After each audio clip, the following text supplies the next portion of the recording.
already tried column chart. Let us try to make a bar chart out of it. So just selecting the portion, going to insert, and I'm clicking on bar chart.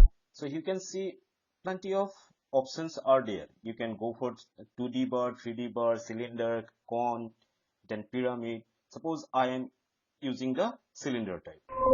See, it is created. So not that long, right?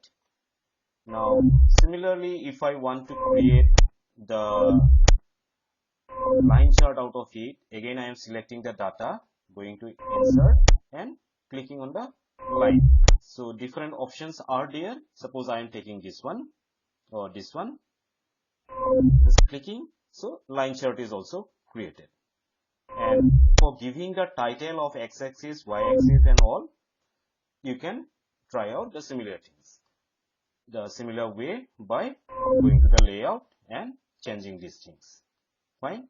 The legends you can change. Suppose in the legend, so the legends at the right, so the legends at the top. So at present it is in the right side.